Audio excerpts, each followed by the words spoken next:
Speaker, please state your name. Sam Abaid, Tampa.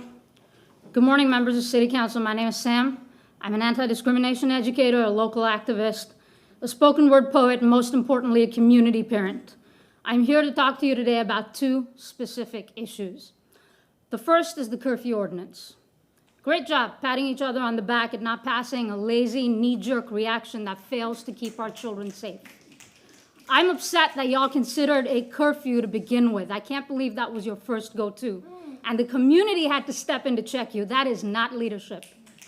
Your lack of intentionality is a problem and causes a majority of us a great deal of undue stress. So I'll further emphasize what some of you have already said with a view to moving forward. It is my understanding that your authority is over the city of Tampa, not over my children or how I parent them.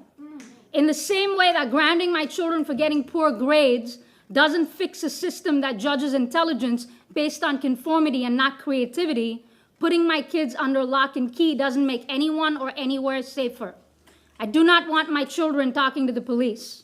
I do not want my children questioned by the police, and universe help us if any of my children are detained by the police in any place of worship without my express consent. Children are not your property to legislate. Make our community safer for all children from the get. Invest in the community, give us resources so we can run after-school programs, fight the state's dangerous, irresponsible gun laws, and if you have any semblance of a conscience, check yourself before even recommending sicking your overfunded, trigger-happy racist cowboys on our kids.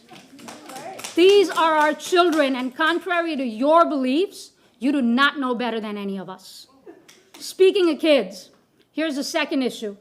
In the last 110 days, more than 10,000 children have been executed in Gaza, some as young as days old with no adults alive to claim their bodies.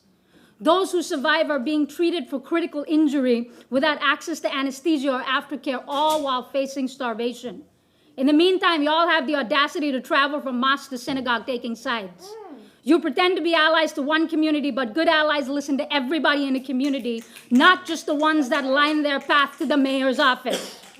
Children are being massacred at an unprecedented rate, and Tampa City Council can't even take a symbolic stance to call for a permanent ceasefire. I am not asking you for your humanity. I am asking you to do your jobs and represent the people of my city. Pass a resolution calling for a ceasefire and do better by every single one of our children. Thank you very much.